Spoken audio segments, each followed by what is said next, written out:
Welcome to South Florida saltwater fishing. I'm Heath, and it's time to get into the bite. Dolphin in the boat! Woo! Double headed solo kingfish strip right there. That's Let's do this. there. Let's do this. That's mutton snapper Let's right do there, this. baby. Let's do this. Let's do this. Let's do this. Let's do this. Let's do this. Have you ever heard your friends or your fishing buddies talk about using bonita strips to fish with? Especially when it comes to planer trolling? In this episode, I'm going to go over exactly what you need to do to catch the bait, clean it, and strip it out to make the most highly popular strip bait in the world, the bonita strip. Before we get into this though, if you want to learn more about fishing, grow as an angler, or just see some great and exciting offshore fishing adventures, you can start by hitting the subscribe button. And don't forget to turn on the notification bell so that you won't miss a thing.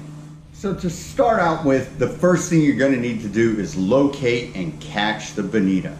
Here in South Florida, the large sized bonitas make an annual run during the summer months, usually between late June and August. They're here, you can't avoid them. If you fish off the southeast coast of Florida between those months, you're bound to catch more than your fair share of them, whether it's incidental or on purpose targeting them. Bonita are fairly easy to catch. You can catch them using a wide variety of tactics. You can top water troll for them. Well, and we're on. I love it when that happens.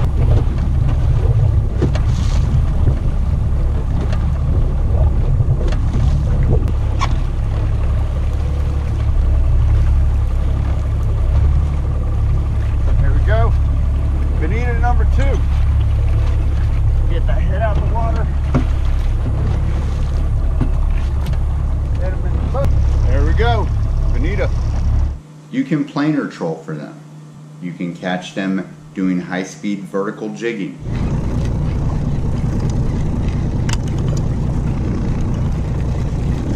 Oh, yeah, there we go.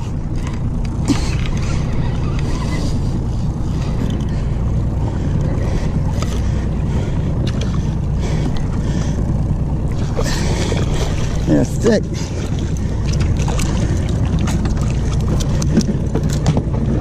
All right. Bonita on the vertical jig. Or you can use frozen or fresh bait such as sardines. Bonita are very carnivorous. They eat almost anything. Now we've caught our bait, the next step is to head back to the dock and clean them. What you're going to want to do is give a basic fillet to both sides of the fish and set all your fillets to the side.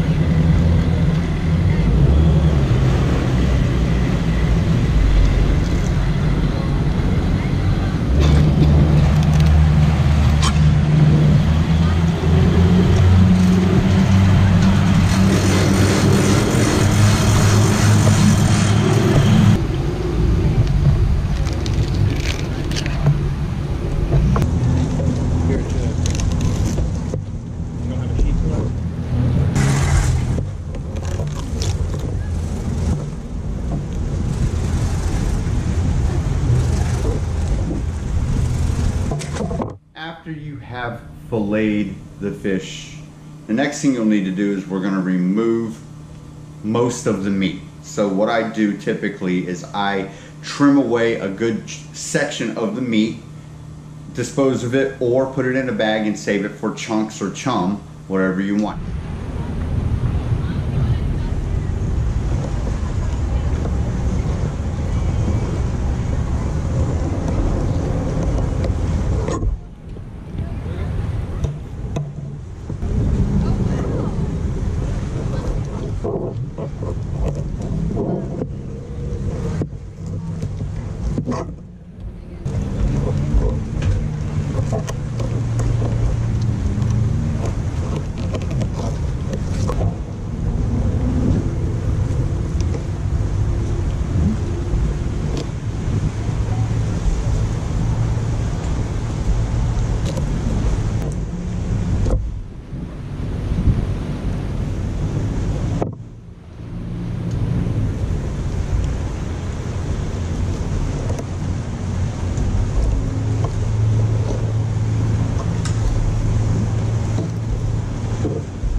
next thing we're going to do is we need to make our leftover skin piece and the meat on it thin enough. I usually leave mine about 3/16 to a 1/4 inch thick. So to do this, what you'll want to do is you're going to want to shave the rest of that fillet down, angling your knife backwards and running it along the fillet, shaving down the meat until you get it down to the desired thickness that you like to use. Some people leave barely any meat on. They just leave on just a fat layer with a tiny amount of meat. Me, I like a thicker, meatier strip, so I leave more meat on mine.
After you have the desired amount of meat shaved off, the next part of the process is to start shaping the fillet so that you can strip it out.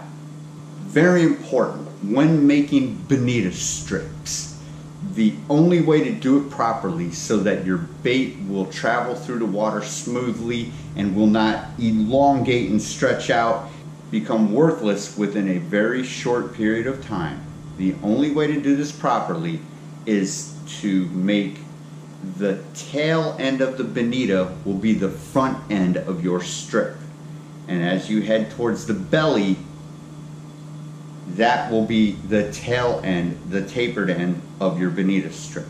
Typically, when you're making bonita strips with medium-sized bonitas, you can get realistically about 3 strips off of each fillet.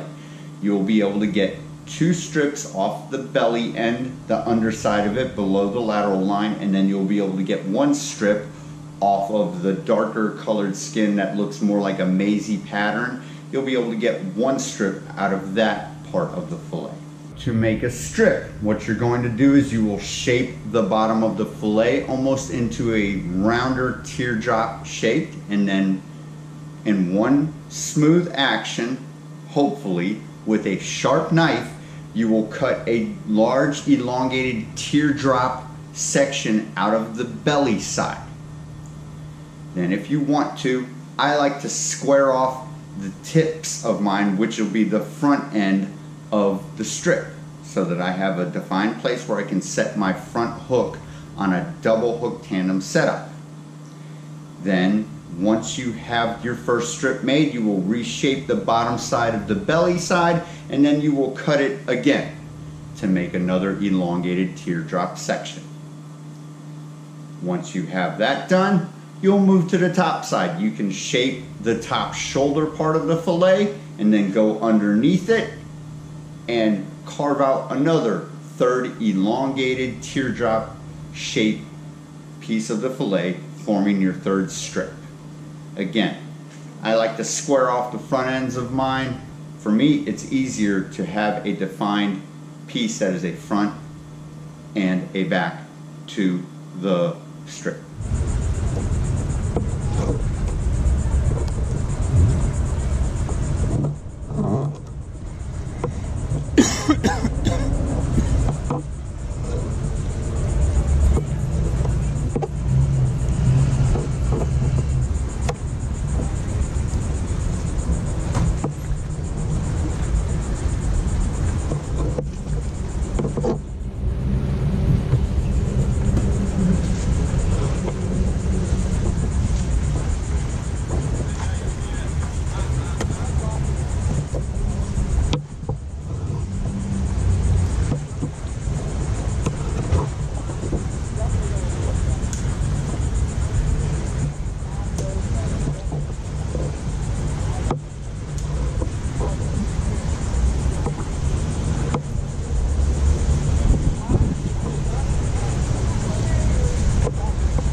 So at this point in the process, you have a choice to do what they call brining your strips. What brining is it's basically making your strips tough, almost leather-like. To brine your strips, if you want to, what you need to do is you need to use non-iodized salt. You set all of your strips on a bag or somewhere in a small bucket or something, and you dust them with non-iodized salt. Leave them there for about 30 minutes, then you wipe them off, and then the next step, whether you've brined them or not, is to pack them in a vacuum seal pack bag. Vacuum sealing your strips makes it so that they will last throughout the year until the following summer months. In these summer months, you're going to want to make it a good habit, if you are into using Bonita strips, to go out and catch a couple every time you go out. That way you can strip them out and build up your stockpile that will last you throughout the entire year. Bonita are not around all the time, so you need to prepare for the absence of this bait fish. After you vacuum sealed them, it's time to put them in your ice box and wait till you're ready to use them. You're good to go. You bring it out when you're ready to go planer trolling. You hook it into a double tandem hook setup. You're going to want to hook it from the meat through the skin. It's going to be easier for you instead of going through the skin into the meat. Drop your planer in the water. See if somebody's hungry and willing to eat. Alright folks, that about does it for this episode. Hope you had fun. Hope you learned a little bit about how to make Bonita strips. Till next time, South Florida saltwater fishing, going wherever the cool wind takes us.